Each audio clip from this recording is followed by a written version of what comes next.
So welcome to everyone who is joining us live and virtually. I am very excited today to be here for the NAEA's Art Media Tech Interest Group. This is our first fall webinar. We're going to have a series of webinars that will happen in the winter and every season from now on, and including a short mini conference. So, this one I'm especially excited about. I had the honor of hearing Michael talk a lot about NFTs and Web3, and it's an amazing universe. It's really emerging technology that I think is going to make a big difference in education and really the world. So just a little bit about our guest today, Michael Cohen, aka the Tech Rabbi on social media. Is a designer, educator, and creativity instigator. His mission is to help educators around the world reveal their own creative abilities. He certainly has done that, and I've seen him, perform and speak live. It's always really exciting. So, he's the author of an amazing book called Educated by Design, which outlines the principles of revealing and nurturing our innate creative courage and capacity.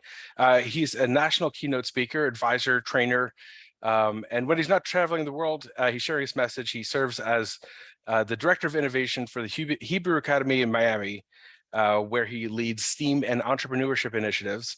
And he's co-founder of the Ed3 Educators and Ed3 DAO group. So we'll learn a little bit about that. And, we're leading this right ahead. Next weekend is going to be the Web3 and Evolution Education Virtual Unconference. So November 11th through the 13th.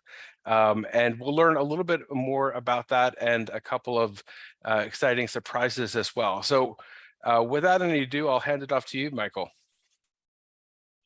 Awesome. Well, thank you for that amazing intro. When you describe it, it sounds exhausting. But really, really excited to have this conversation. I was sharing before you started the recording that there have been some pretty cool announcements from different technology companies just yesterday, and it really inspired me when thinking about art education, artists. Who is an artist? Who gets to be an artist? Who believes they're an artist? And as an artist, as someone that went through art school and did not have the confidence that I wish I had going through that journey, because there were so many gatekeepers, so many people that were, so to speak, deciding what is art, what gets to be art, gets to be showcased. And the Web3 revolution. And there's actually someone that I interviewed on one of my shows. I had this weekly Twitter space called the Non-Fungible Teaching Show. I was having a conversation with him. He happens to be a Fulbright scholar, did work at Oxford University, and he has a background in medieval Renaissance. And he says that we are right now in the second Renaissance. And the beauty of this time is that we actually will get to know we are in the Renaissance when we are in it.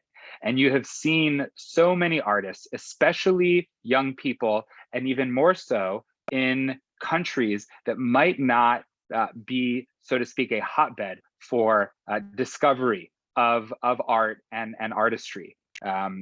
So I'm excited to have a conversation about this. I'm actually double excited because when I have these conversations, it's usually to like a very broad spectrum of educator. But at the end of the day, I just want students to be creative. And I think that that is what runs through the veins of not just those here live, but those that'll listen to it and all the educators, art educators in your community. So how can Web3 reimagine the future of education? This is a talk that has two different approaches. And we'll see how the conversation goes. I thrive off of Q&A. So at the end, if you are feeling the curiosity, I would rather answer questions that are probably more relevant to the rest of the educator community than just me continuing on and assuming that what I'm saying is always dialed in, although I do try my best to do that. So when we have this question of Web3, reimagining the future of education, what does it look like? And especially with NFTs. So I already had an amazing intro, so I won't get into that. Usually I have to intro myself, so thank you, Tim. But these are my cool little logos that kind of tell a story and a journey of my progression as an educator, designer, etc.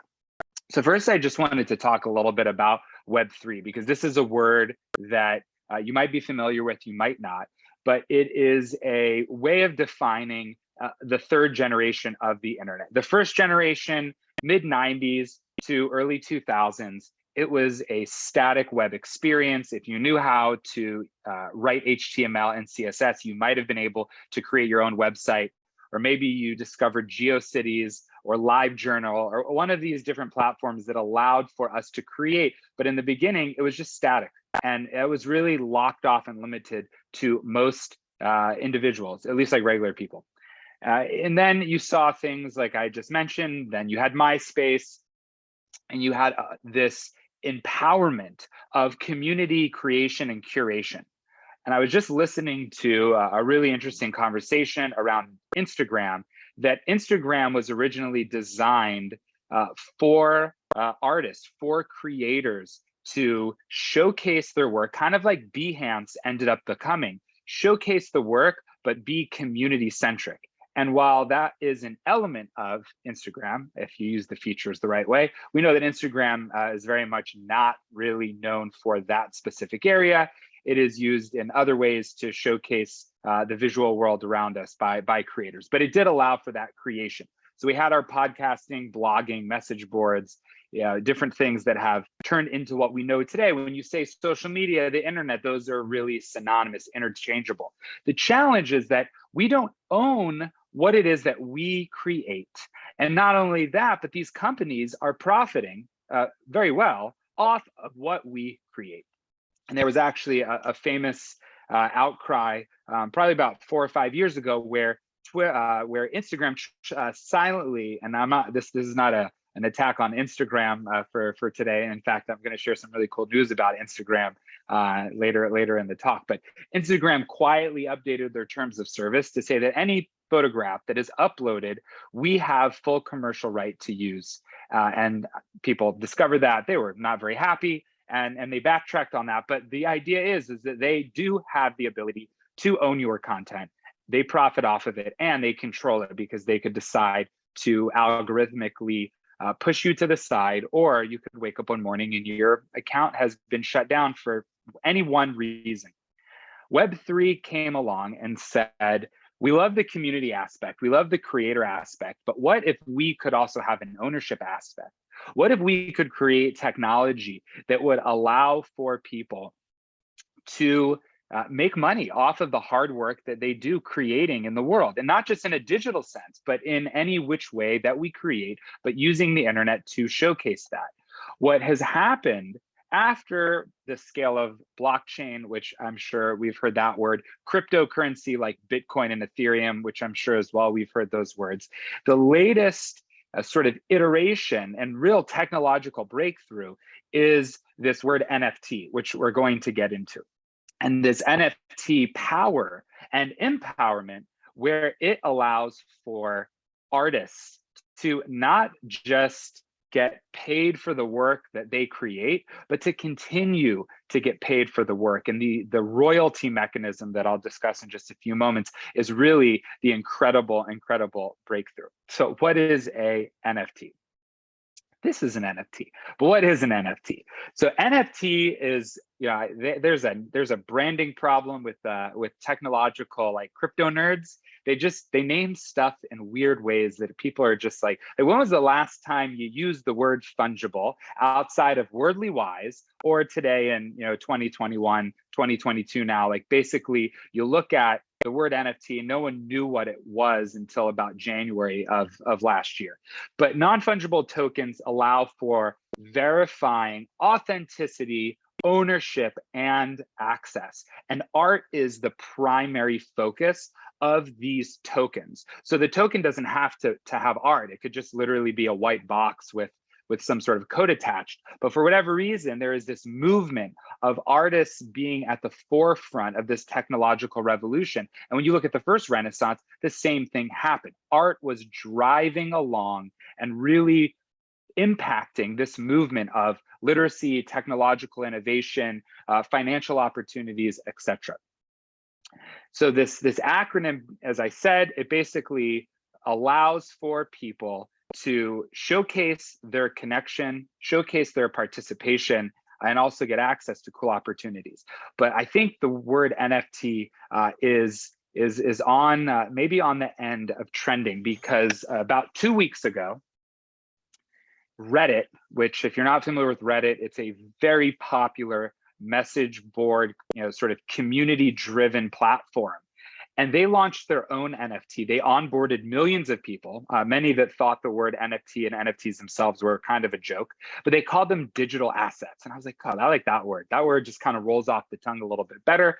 But digital assets is basically any sort of design, artifact, some sort of visual that is digital. And our students, this next generation, the late Gen Zs, the generation Alpha and the generation that is following that generation, are all going to be used to the idea of digital things that are as important or sometimes more important than the physical things around them. And you can look at video game characters that you get to build, like PUBG and Fortnite, World of Warcraft. Ironically, the whole Ethereum blockchain was created because the one of the main founders, his name is Vitalik Buterin. He was like the top 5 World of Warcraft player. He had created like this weapon that basically no one could ever compete against him. And World of Warcraft said it's too powerful, and they lowered the power ranking on this tool that you could build in the game. And he had spent years, 5, 6, 7 years building this up. And it's like, wait a second, like, how does this work? Are you part of a community? Are you part of something? Or are you just as works for this guy's entity? So in the end, he creates this technology that leads to the ownership in video game and in digital environments, and art is playing a primal role in that. And not just fine artists, but digital artists, 3D architects, just a lot of ways to sort of expand the definition of artists. And myself, I'm a classically trained printmaker. So lithograph, wood etching, metal etching, wood relief, like these are things that I spent years in art school honing the craft. And I remember once in an art critique, there was someone that had created this series of silkscreen serigraphs, and he was a grad school student. His work was absolutely amazing with symmetry, with color, and the critique group said, "This looks like you printed it out on a laser jet. It's too perfect. It looks like a machine made it." And I was like, whoa, I never thought about that kind of conundrum, struggle. I don't know what it is. I mean, what does it matter who, what, how it's made, as long as the story, as long as the expression is possible? So there is definitely this importance in the world of art, as we all know, that when your hands are in it, it puts a little bit of your soul into it. And so I am going to share some examples where this isn't just let's all go digital. There are ways to merge the two together.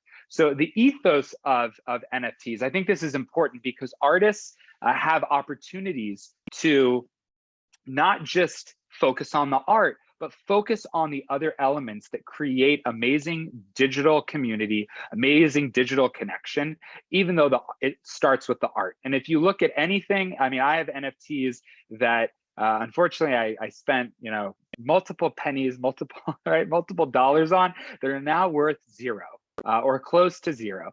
But I can say at least the art is super amazing. At least I could take this design and put it on a shirt, put it on some sort of merchandise and maybe even sell it, even though the NFT itself, didn't turn into $1 million JPEG like I was hoping. But art is the primacy of this. But the utility, what happens if I own this art? Why should I own it? And how will it not go to $10 if you spent $1,000 on it? And not all NFTs have to be crazy expensive. There's other ways to go about it as well. And then you have the story and the community. I think the storyline is so important when you look at what is being created right now. It's not just great art, great characters, there's lore. There's other creative expressions that allow for the art to expand beyond the canvas. But I want to start with the art, because I think the art piece is super important. So there are platforms right now that allow for you to buy and sell NFTs. And some of them are really focused on what is called a generative NFT project. So if you've heard of, the Bored Apes, or maybe you've heard of CryptoPunks, those are, two of the most famous NFT projects. So those are 10,000 NFT projects where they basically take a set of different design assets and they mix them all up using code. And I'm going to show you in a moment an example of that. And then it comes out with a creative design. So they're not each designed one at a time. You create the head, you create the eyes, you create the body, you create the background, and then you mash them all together using code. And Bueno.art is actually a really amazing platform to do that with ease. You don't need to know how to do any sort of code like you see on the side over here. And then you have OpenSea as well. But then you have platforms like Nifty Gateway or Super Rare, where there is a focus on fine art. There's a focus on analog to digital, and there's also a focus on photography. So you have that generative, you have those one-of-ones, you have that analog to digital, you have that photography, and then you have this metaverse, these big digital environments that, kind of like Second Life, but this time, you might be able to go to work, or you might be able to collaborate with somebody on a project. I mean, there's going to be some really serious ways that this is going to impact, and not just society at large, but I think education as well. So these are some of the NFTs that I own. You have in the top left, the mutant Bored Ape. And then in the middle top, you have the Doodle. Doodle is one of my favorite projects. It gives me like Disney vibes. It's just, they're playful, they're happy, and they create these interactive events. And really what I should have done is I should have thrown a video of me walking in one of these places, but you feel like you're in Disneyland. You walk in and they have these physical sculptures and things are moving and little robots running around. It's just like, wow, they're like potentially could create some sort of, physical, digital, they're calling it phygital. I'm like, stop making up words, because you guys are all bad at this. No one wants, phygital is like the Web3 version of dongle, right? Like that word, like where did that word come from? It needs to leave the lexicon. But there's ways that the digital and the physical world are colliding, and it's pretty amazing. So when we talk about the fine art, I was really excited about this announcement. I don't know Amber Vittoria personally, like in real life. She's the artist on the left, but I connect with her on social media pretty often, follow her on most social platforms. And then on the right side is a photographer who goes by the name Drift.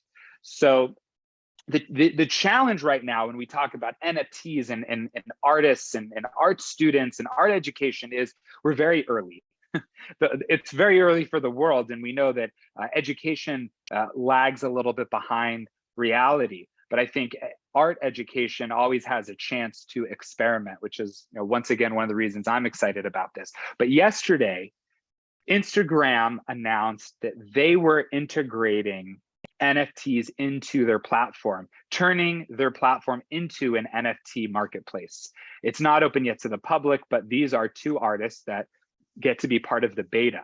But moving forward, when this opens up for everyone, artists will be able to connect as an artist and as an art buyer. So you as a creator can put your art up, turn it into an NFT, and then sell it, and then others can buy it as well. And what's really exciting about Amber Vittoria is that you buy the digital of her artwork. Her artworks are one of one, they're analog. She does these amazing creative paintings on paper, and then you get the real one as well. And so you get the best of both worlds. When you have an example of Drift, right? So he does these crazy top of skyscraper aerial shots all over the world, but New York is where most of his famous work has come out of. And sure, he could sell it on Getty Image and it can be generic, or he can sell it as an NFT. But what's exciting about, and I had shared this earlier, this idea of royalties. How does this work? So when you take this image of artwork or of photography and you put it onto the blockchain, it connects to a token.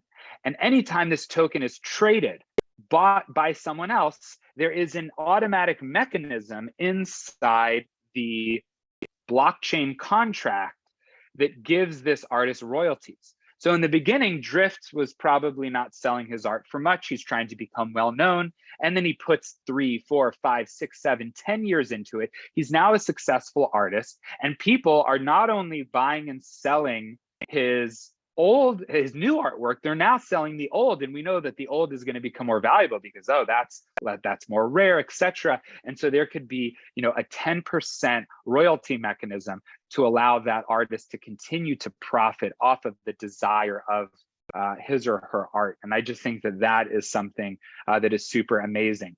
The reason the Instagram announcement is so important is because we know the Facebook umbrella of companies, or I guess Meta is now what it's called, has over 1 billion users on it.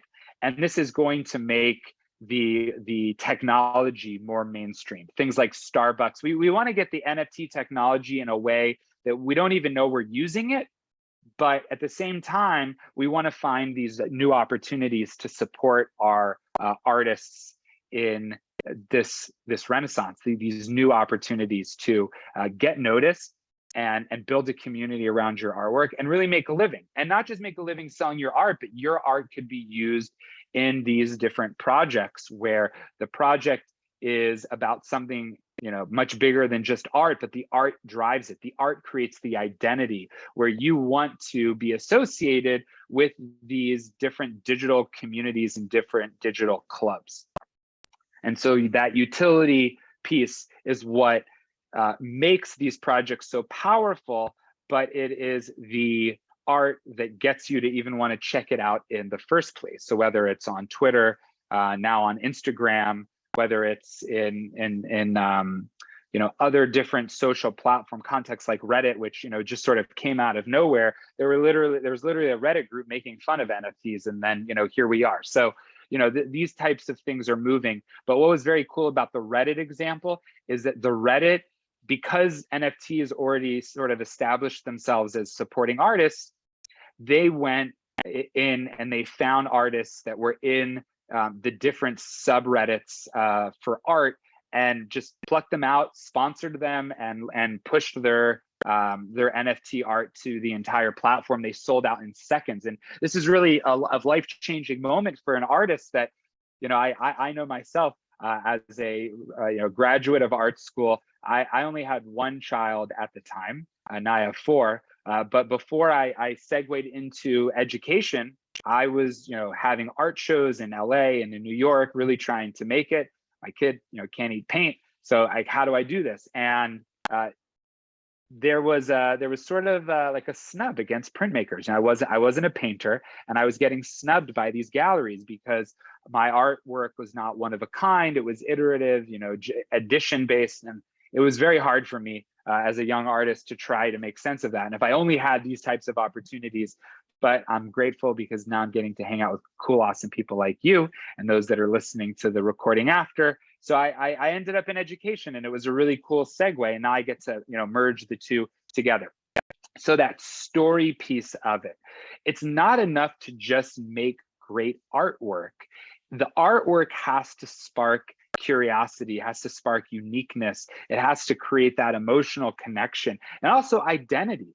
The really cool thing about some of these NFT projects that are generative is that the creators of it really ensured that the artist made them as relatable as possible to just about anyone that would stumble along. So whether it is the color of the character's skin tone, whether it is something that supports accessibility, making sure that it supports gender fluidity. I mean, there's a lot of different ways that the art can connect to the people. So they feel like this kind of looks like me. I want this one. And being part of this community because I identify with it has been something that's been pretty awesome, exciting, and I'll share in just a moment the project that we worked on. I was the creative director on that. So then, of course, the brandable piece as well. There's a lot of interesting collaborations with fashion, with events, and with sports that are really going to show how art is so important and so integral to community. But that storyline is what is really, really important. And then the community piece, right? How can the artists be part of community building? Some of the most successful NFT projects are so closely tied to the artist. And I think one example is a project, it's called the Loser Club. And it's all about those outcasts, those people that never quite fit in, which was definitely me growing up, can all get together and support each other. And Javon, their artist, is front and center, and his art career is totally changed because the way he involves himself, even after the project is done, he goes on to Twitch and he does live drawing sessions, which if your students are not aware, there is a huge sub community of artists on Twitch, live streaming, drawing, painting, sculpture, whatever medium that they use. And people, they just enjoy watching, they enjoy the process, and they feel like they're connected with the artist. And when he announces that he's jumping into a Twitch, gets a few hundred people in there right away because they want to connect. So being active, being connected, and also fostering these in the community by members as well. So when I talked about Bueno, so this is one of the Ed3 Educator NFTs. I created this with Vriti Saraf, who's one of the co-founders of Ed3 DAO. And then we have this amazing 3D designer, 3D architect, Sophia, who helped us bring these to life. And everything from the texture to the different elements, it's all separate. And so the hair and the glasses and the body and the clothes and the object that is hovering, that's supposed to spark this curiosity, spark this connection to education. So all of these you can see on the left side are different subfolders. And when you bring it into the design generator, you're actually able to then assemble these quite quickly. And so it's literally like building a Wix website. So each one of these different attributes, you can literally just click on it and reorder it if one of them is in front of the other and get the entire process created. And then you can say, well, I want to create 300 of these.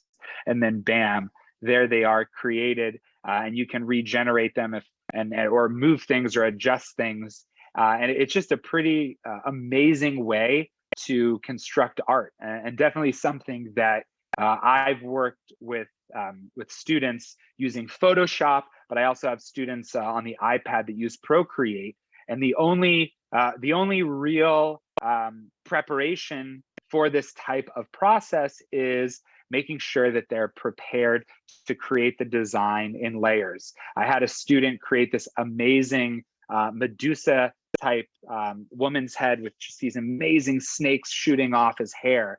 And it took me hours in Photoshop to disconnect the layers and then change the coloring where you want to show that variation, because background color, eye color, the color of the snakes glow on their scales, all of those need to be separated so you can just quickly adjust them with color adjustment tools in whatever design software you use, versus you don't even have to recreate each one from scratch, but you have to have a preparation. That is a super important part of it.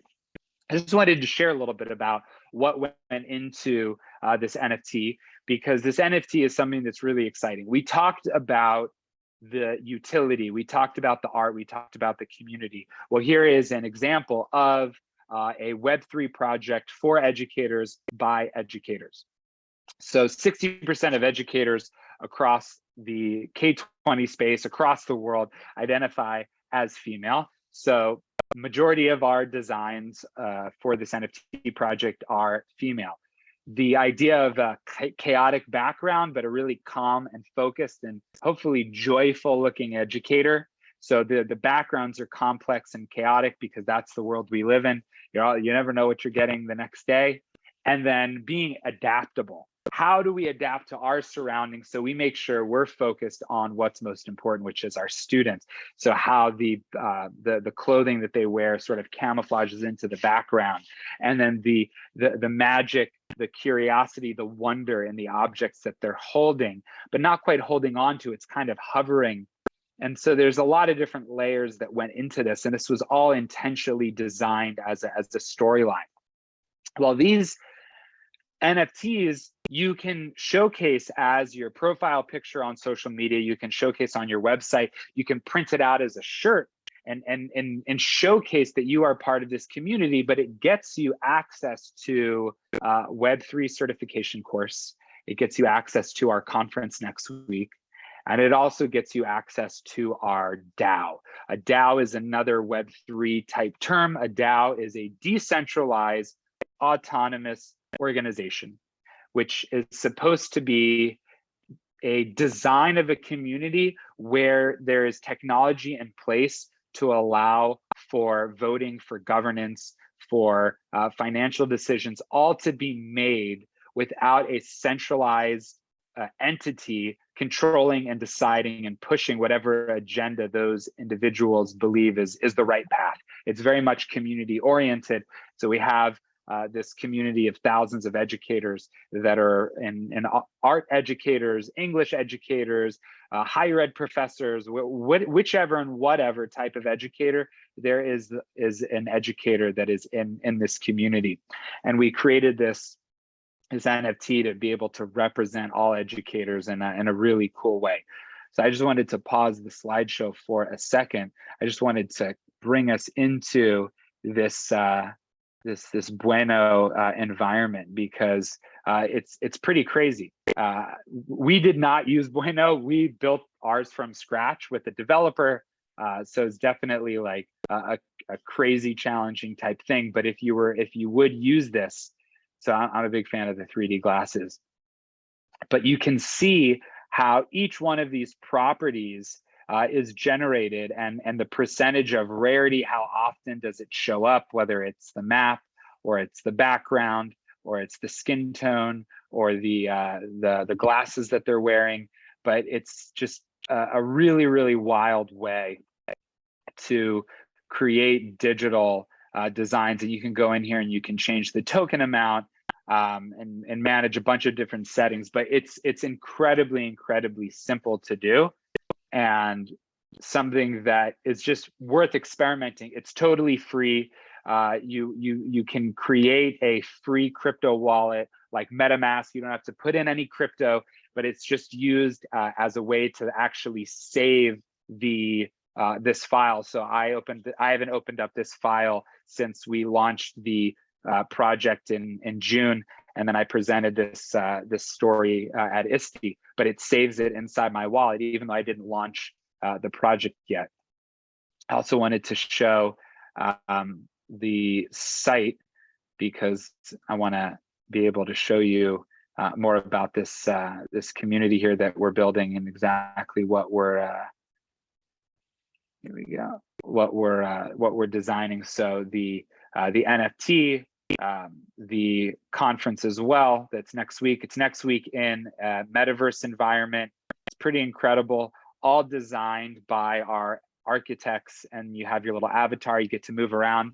And I'll tell you that January 2021, I was in this metaverse environment for a little online gathering that was a collaboration between Microsoft Flip and K20 educators, celebrating the late Sir Ken Robinson's life. And I'm walking in the virtual hallway, and I see someone that I haven't seen in years, and she starts, like basically screaming with excitement. Michael, Tech Rabbi, I haven't seen, what's going on? And I was like, whoa, do you remember when we used to walk down the halls at conferences and you would see someone you haven't seen in such a long time? And here we are getting to experience that. So yes, we are back to in-person events, and it's amazing, but there's also this opportunity where not all educators get to go to ISTE, not all educators get to go to different amazing conferences in their state and around the country. But if you have a hybrid version, right? If you have this hybrid environment where there is a digital version as well, it's got to be more than just sitting in an awkward Zoom room like Hollywood Squares. There needs to be this interactivity where you're able to move and connect and have conversations and not get, thrown into like breakout room purgatory is what I like to call it. And it's like, well, okay, I'm here. Like when will they call me back to, to the main area? But there's a lot of really cool ways that this environment can spark conversation and connection. So it would be awesome to, have some of you there for that. And if you buy the NFT, you get all of the things versus just buying a conference ticket. And you can scan this QR code right here, and it'll send you to that Ed3 DAO website so you can get more information. Now, the question that is always on my mind is, okay, this is all great, but how, right? What's next, right? What's next? Because yes, there's NFTs, and NFTs could be cool, or maybe you're not convinced yet. But what I have found, and I've been blessed to speak for many years about many different topics: design thinking, Adobe tools, how to infuse creativity into the math classroom, which people says is so much harder. But I've never had such a Q&A dialogue with any topic I've ever discussed since I've been talking about Web3. So I can discuss other things, I can share other things. There's so much more to share, but I feel like most people's heads explode because even in just the past 30, 35 minutes, I've shared a lot.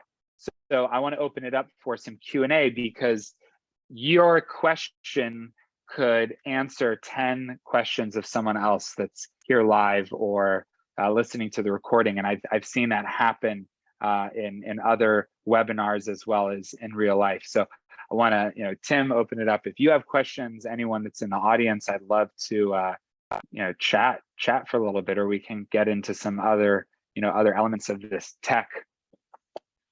Sure, and I'll say every time I watch you present, I always learn something new, so it's always fun.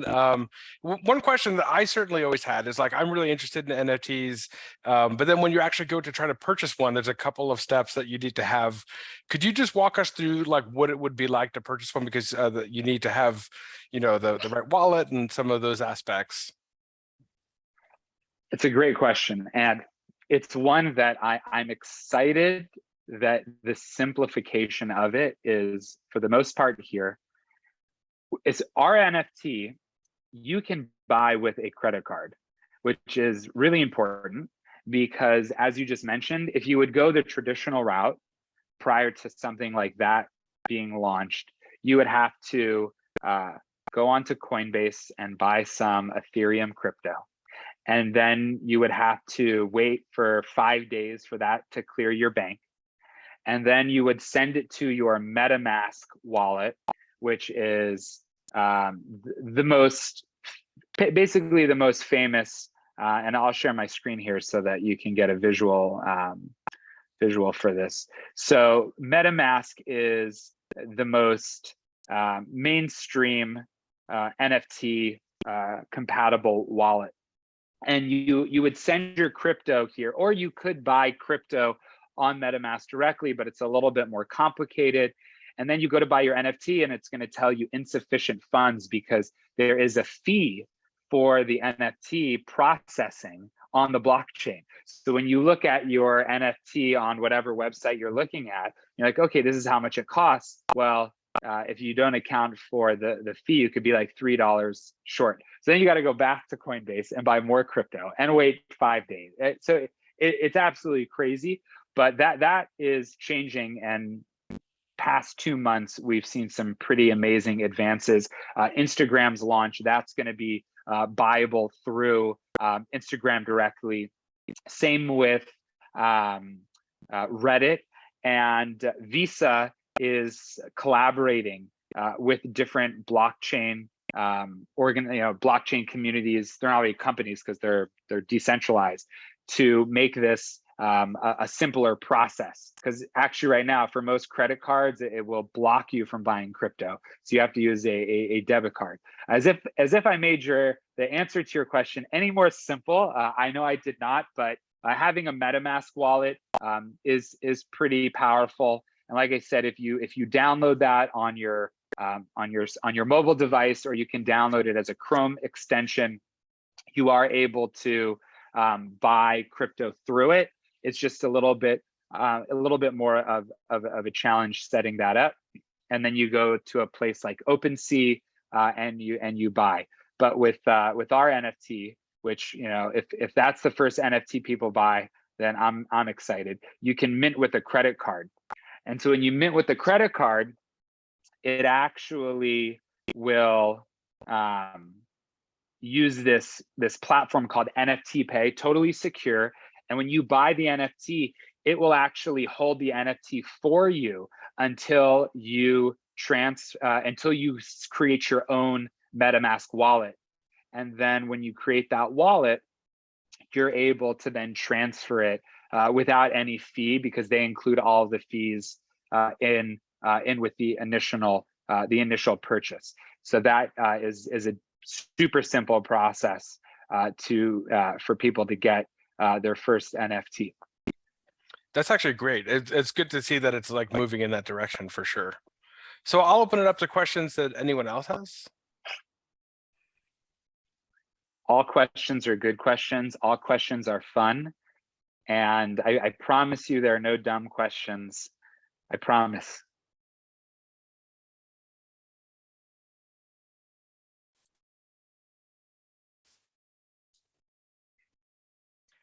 So I'm new to this. I'm Carol Pinkins. I'm president-elect for NYSATA, New York State Art Teachers Association. And although I do some media arts with my 7th and 8th graders, they talk about these things. And so I wanted more information. If my students are asking questions about how they could create their own, have their own rights, what are the legalities of it if they're under the age of 18? Do the parents need to be involved? So it's an interesting challenge right now, because in social media land, you just have to be 13 to participate. Right. But owning crypto assets, it's not a security like a stock. And so owning crypto, owning NFTs they're classified as collectibles, as assets. They're not classified as a security. Now, some platforms require certain compliance that you're 18, and it's usually set up in a way where the bank account is really the link. So if they have a bank account, then they can set up a crypto wallet that connects to that. I think it's wise for parents to be involved. I would say any young person that is venturing into this space, their parents should definitely be in the know in some way, because there is, especially if they're in the investment angle. This is a very volatile type of industry. It's kind of like in the early 2000s, late 90s. Every 5 seconds a new tech company was launching and being worth tens of millions of dollars, but all they had was a website. So the same thing is happening with this new tech. But as far as being a creator, there are ways for teachers and schools and parents to support their children and students in this process, and being a creator on these websites is usually not an issue. So get the parents involved. I think so. I mean, it's because the parents don't know anything about this either. And I feel like the challenge with Web 2 was parents didn't really get it, or all they got was Facebook. And they didn't really understand, how and what their children were doing. I mean, if you ask the average 40-year-old, how does Snapchat work, they have no idea. But like, there are young kids on this app all the time, TikTok as well. So I think the more everyone is aware and involved, the better.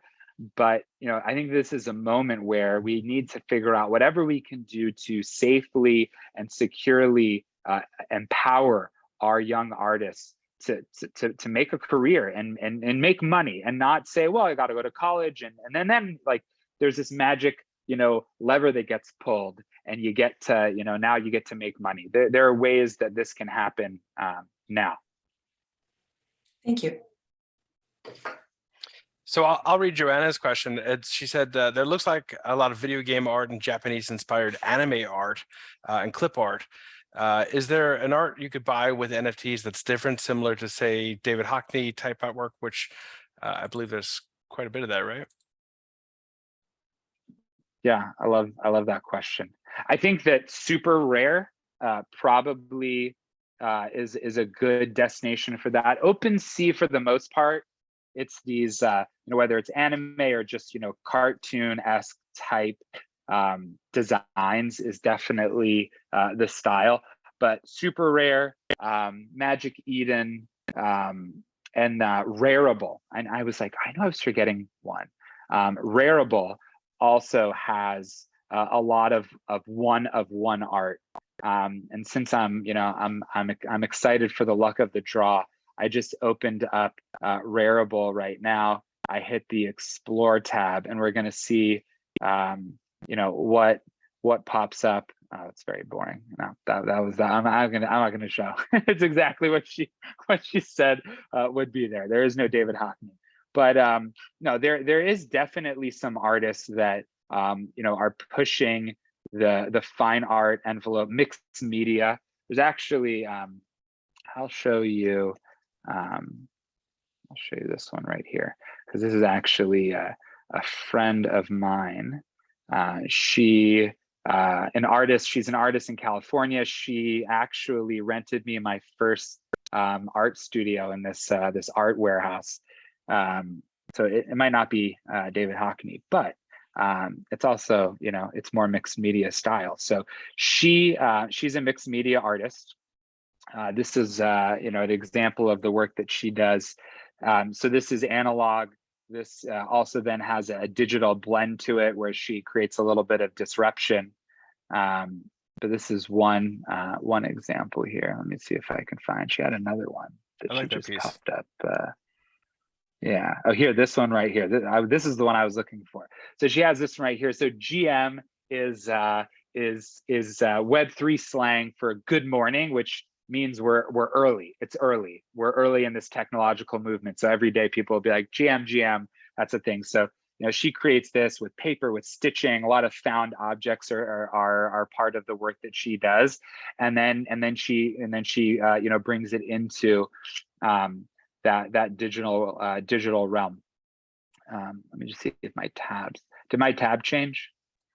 Yeah, we're looking at super rare right now. So yeah, so super rare, right? So super rare is definitely, like, I think a more balanced mix of digital art, and it ranges. And this is the Explore page. So this is literally just like whatever is the most popular is on here. But this is definitely a place for more one-of-ones, and things of that, the things of that nature. So there's a lot out there. I think there's a lot of mediocre stuff. I think Duchamp, sort of set the tone for what is art, but intentionality, thought process, and obviously, as an artist, or a aspiring artist, the idea of making follow the rules to then break them. Like, you have to know like what you're breaking out of by sort of being a part of that. So I think Picasso is a great example of that, early period, blue period, all the way to Guernica's. Like, he did it all. So but there is a lot of people trying to take advantage of the opportunity, and just putting stuff out there that might not be as intentional as focused on some sort of impact through art, or even just being present in as artists. They might just be throwing this up, and maybe someone buys it for $5.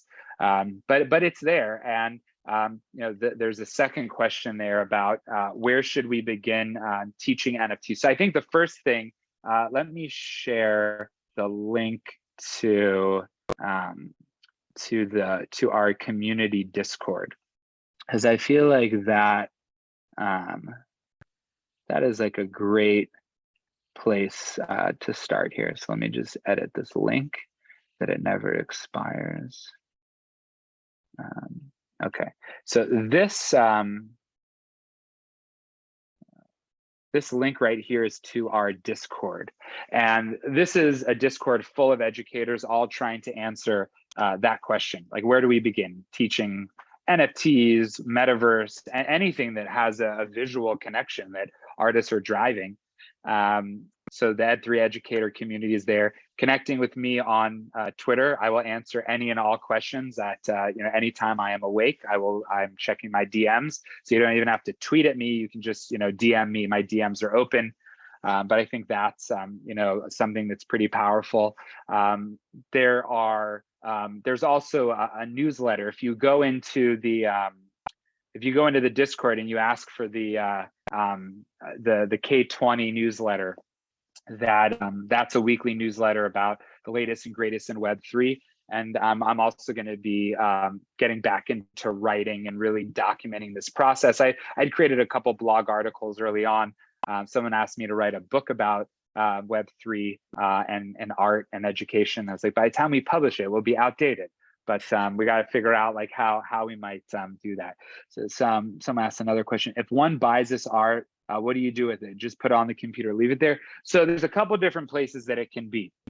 So it can be if it's a piece of art that you feel has a certain identity connection with you. A lot of people use it for their profile pictures. So actually, I want to show you my profile picture because this is actually pretty epic. So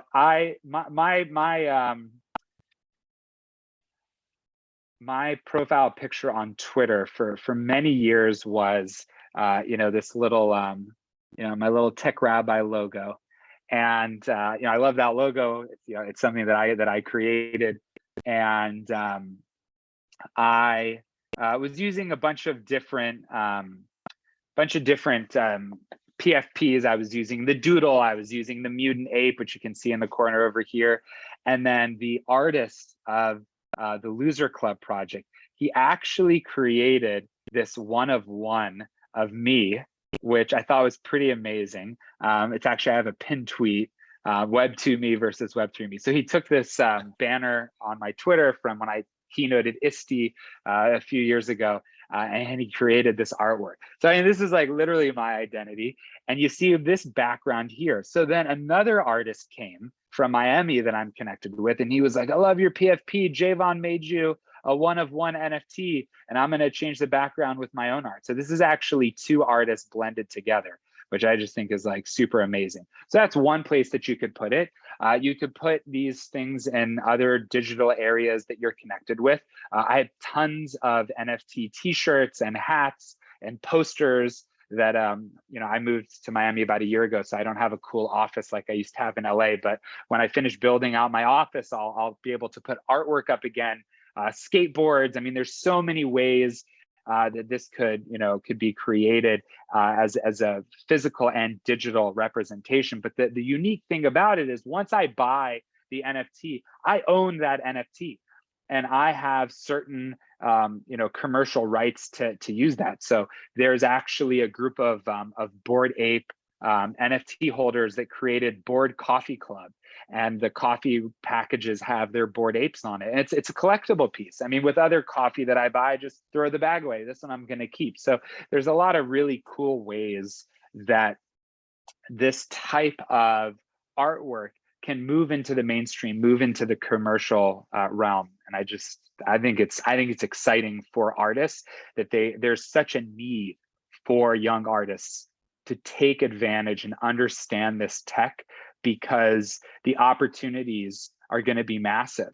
there are going to be a need for so many more artists because you just the bandwidth and the need of what is going to happen, and the way that, you know, Time Magazine created a dedicated digital group called Timepieces and showcased a ton of different artists, a lot of them under, you know, people of color, underestimated, underserved, all of these things that, like, how are they going to break out in the art world? They don't have access, and here they are on the front cover of Time Magazine. You know, a 14-year-old girl whose art is now seen by millions of people, and she now, you know, not only has she made a small fortune, you know, she can go to any art school that she wants now. You know, even if she even needs that, maybe she doesn't even need it. But I think art school is pretty cool. But I'm biased because I went there. We got another question here. We got like a few more minutes. We're still good, right? Yeah. How does working with NFTs and displaying one's art there differ from traditional art gallery system for exhibiting? Talk about timepiece and exposure. Are the other ways? So there are a couple different ways. So there's actually the way that we've seen art galleries set up to support this digital art is definitely more in line with the, like, experiential when we think of art. So instead of, you know, you have a static, you know, canvas on the wall, like, how do you set this up? So yes, you could set up TVs, and the TVs could, like, change, then you could have more art in there than, you know, just the space. But we've seen examples, in Art Basel is coming to, you know, again, this well, it's here every year, but it's coming up in Miami in December. So there's going to be a huge digital, you know, art element to that as well. But we've seen, you know, projectors where the, you know, the art is projected, you know, over, you know, 3D environments that you get to walk through and interact with. So there's just a lot of cool ways to go about this process besides just, you know, throwing a TV screen up there instead of a framed canvas. But there's actually, there is this artist, let me see if I can pull up, her name is Zoe. She is from Belgium, which I also just love. Like, I mean, I connected with so many amazing educators through the power of Twitter, and I'm doing the same thing with Web3.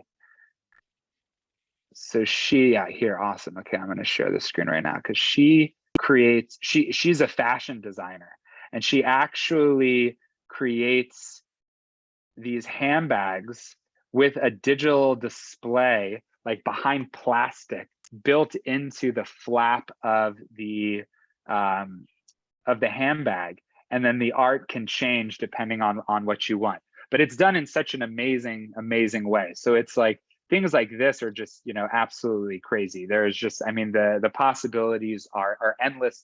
And just wait, when Snap, Apple, and Google all release their mixed reality glasses, we're going to see crazy stuff, because Facebook Meta is betting on virtual and metaverse, like, right away. I think they're too early, and their stock is showing that they're too early, unfortunately. But mixed reality, extended reality, where you put on these glasses, you know, over your regular glasses, or if you don't need glasses, you just put them on, and digital overlays around our reality is going to be the next experience. And so these are like just exciting ways, and I think that artists are so relevant in every single facet of this process, of this journey, and this movement, this renaissance. Well, I want to thank you so much. I mean, this has been fascinating. I always learn a lot. I want to try taking on making an NFT with students next semester. So I will talk to you a great deal on Twitter for helpful advice. But, you know, I love to see the progress that, you know, in following you, that NFTs and all of this has made. And it really helps in trying to teaching it. I think, you know, this is obviously something that is going to be big in the future. So we owe it to our students to at least, like, you know, discuss it, kind of share a little bit about this. So you've given us a lot of great resources. And, you know, I'm happy to share with everyone today that we have an opportunity to actually attend the conference. So we are going to be sharing an email after this with the recording. And we have some free codes to be able to use for people that attended the webinar. So I want to thank you so much. I'm really looking forward to the unconference. It's going to be fantastic. And, you know, I always learn a lot from you, so I really appreciate it. Well, thank you. Thanks for the opportunity. It was nice to meet and connect with everybody live. Excellent. And thank everyone for attending. You'll receive a recording tomorrow, and along with the code and some information about the conference. And I really encourage you to actually follow the Tech Rabbi on Twitter, because it's always interesting. And you have a Twitter show that happens every Tuesday, is that right? Yeah, every Tuesday night, the Non-Fungible Teaching Show. We're ramping up season 2, so excited for that. Right, yeah. So, you know, I learned a lot just from kind of listening into that. So I would like, you know, it's good to have like another laptop or something open so you can look up some definitions, but always really interesting. So thanks so much, and have a fantastic weekend. I want to let you get back to your party. All right, take care, everybody. Thank you.